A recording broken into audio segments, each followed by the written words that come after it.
as colder temperatures and the season of ice and snow approaches, well, actually it's already gotten here. It's not approaching anymore. It came in full force.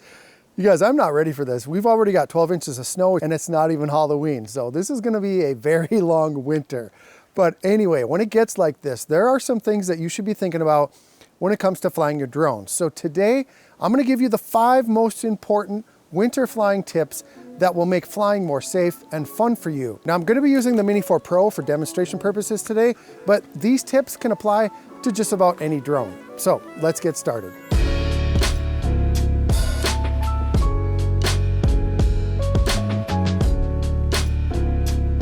Hi everyone, welcome back to the channel. And if you happen to be here for the very first time, my name is Russ. This is 51 Drones. I do drone tutorials, comparisons, reviews, all sorts of other things like that. So when you're done watching this video, go ahead and browse the channel. And if you feel like it's a place you're gonna find value, consider subscribing. Now, because I live where it's winter, almost 6 months out of the year, I have a lot of experience when it comes to flying in temperatures where it hurts your lungs to breathe and you can barely talk sometimes. My first tip for you is something that I learned almost 7 years ago when I first started flying, and it's regarding the batteries. You see, it's not your drone that has difficulty flying in cold temperatures. It's actually the batteries that require special care to ensure that they last as long as possible. Flying in cold temperatures occasionally, not that big of a deal, but the concern comes for people who are constantly flying in sub-zero temperatures, causing long-term degradation on their batteries if they aren't taken care of properly. Now, is your drone gonna suddenly fall out of the sky if you happen to fly with a very cold battery, a battery that's been stored outside in sub-zero temperatures? I've never actually seen or heard of that happening, but there's always a greater risk of something bad happening if you don't follow the guidelines set by the manufacturer. Now, I'm sure you have seen many videos telling you to keep your batteries in your pocket until right before you use it, or maybe in a warm vehicle, or maybe in a case with some hand warmers attached to it or something. I've actually recommended that here on the channel a few years ago, and they're all great ideas, but the best thing that you can do, whether it be with a cold or even a warm battery, is that once you launch your drone, give it just a couple of minutes to hover in place. And what this will do is this will allow time for the battery to warm up on its own, and it gives you time to also to ensure that everything is operating normally and there are no warnings that pop up on the app before you fly your drone away. So you really don't have to hover it very long, 30 seconds, maybe 60 seconds max, and that'll give time for that battery to warm up to the minimum operating temperature guidelines set by DJI. So right now it's only 25 degrees outside Fahrenheit, so it's not gonna take very long at all for this to warm up. If it's 0, it takes about a minute for the Mini 4 Pro at least to warm up. So right now let me check the battery life here. I don't have my screen recorder on, the battery temperature. Yeah, so we're already at 15 degrees Celsius, so we're good to go. So let's go ahead and get it up and get to flying. Now, the lowest recommended temperature to fly in that DJI states for most of their drones produced in the last few years is 14 degrees Fahrenheit, but I have actually flown in negative 15 degrees with almost no trouble at all, except for one thing. I would say that the most important factor to consider when flying your drone in freezing temperatures is the reduced flight time and rapidly depleting battery that you will experience. The colder it is outside and the more thin that the air is, the less time you'll be able to fly on a single battery. Your drone will require more energy to stay aloft, and this will tax the battery more than normal. This summer when I got the Mini 4 Pro, I did a flight time test from 100% to 2%, and it performed extremely well. It got, I want to say 82% or 84% of advertised flight time, which is really, really good for DJI drones. They're really getting into that 80% of advertised flight time right now. But what I want to see now, it's 15 degrees Fahrenheit. I want to do that same test. I want to go from 100 down to 2% and see how much it diminishes your flight time, just the temperature alone. The conditions otherwise are pretty close to the same. It's kind of a slight breeze today. And so we're just going to check it out and see like what percentage difference it is between warm temperatures and cold temperatures. So let's get the Mini 4 Pro up in the air, and I'll just screen record it, and then I'll fast forward through it, and we'll see what kind of flight time we can get with it.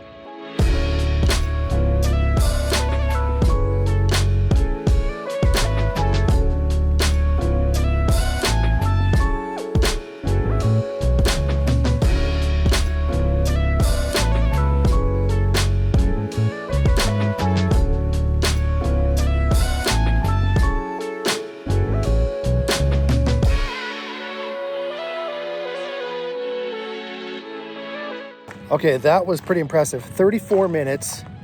Of course, the conditions were really nice today. It's a really nice day, actually.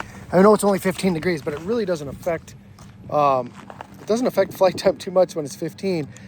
It hasn't gotten that cold yet. When it gets down to like 0 or like 3 below, then I'd like to really see how much that affects the battery life of the Mini 4 Pro. But this drone continues to impress me, you guys. It's so, so good. The easiest way to mitigate any harm coming to your drone is to fly your drone within visual line of sight. Now, I know it's very common. Everyone does it to fly further away than you can see your drone. But I can't stress enough how you really need to keep your drone close to you in freezing temperatures. The battery can deplete suddenly, and if it does, you want to be able to get it back to you. So flying in close proximity in freezing temperatures is vital. All this talk about taking care of your drone in freezing temperatures, but we also need to talk about taking care of yourself. And it may sound like common sense, but it should be considered because some people who may not be used to flying in cold temperatures might not realize how quickly the temperature can affect your body, as well as your ability to control your drone. You have to have a good pair of gloves, you guys. When you're flying a drone, your hands and your fingers get cold and it becomes very difficult to maneuver the sticks, which can cause all kinds of problems.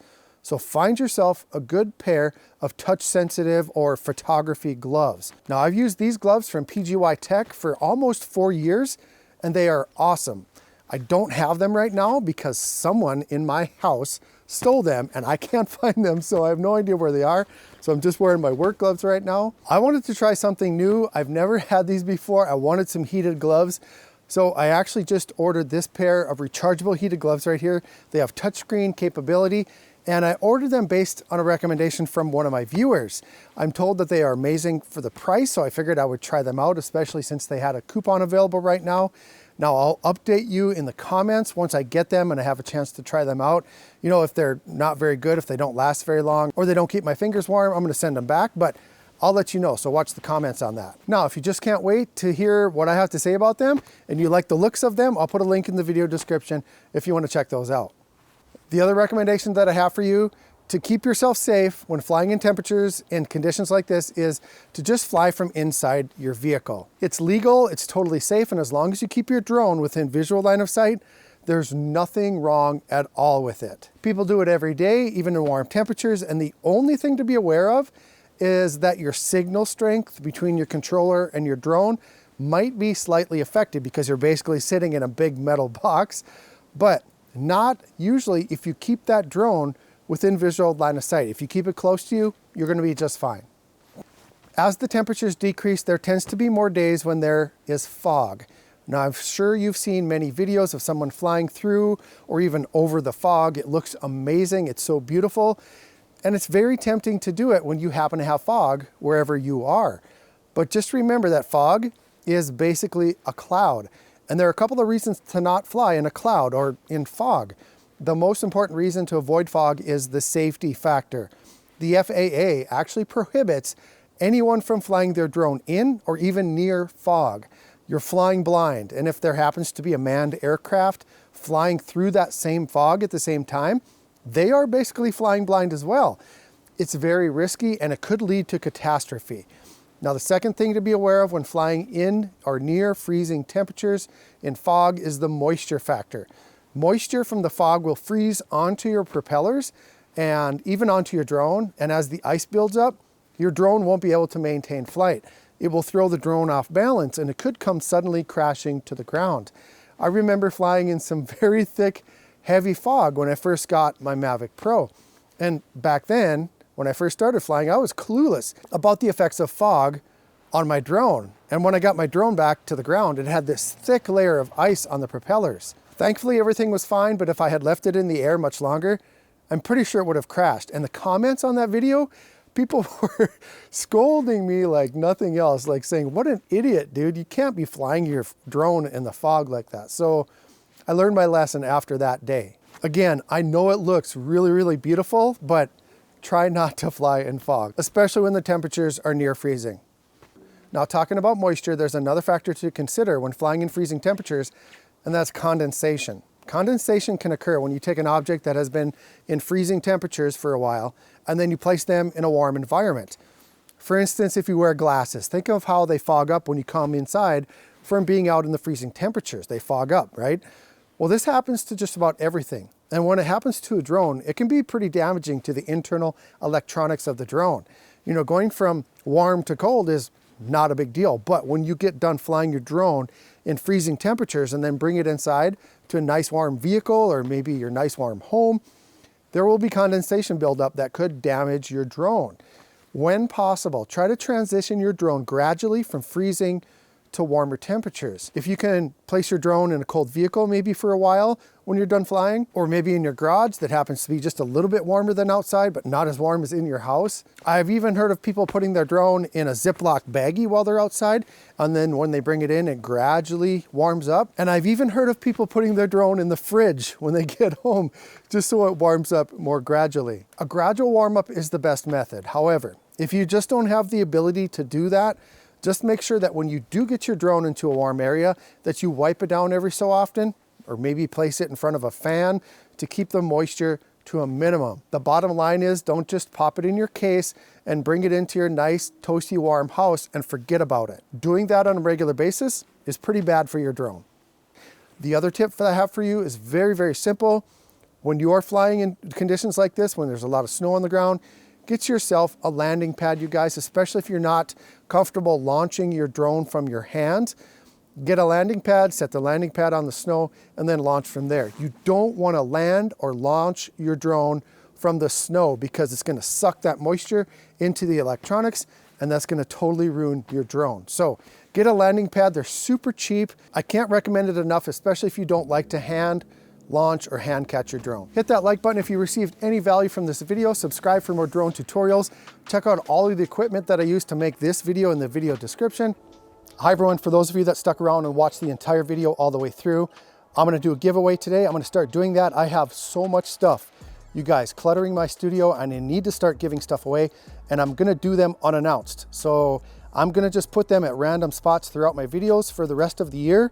And so if you wanna win something really cool, make sure you watch my entire videos in fulltality. Is that a word?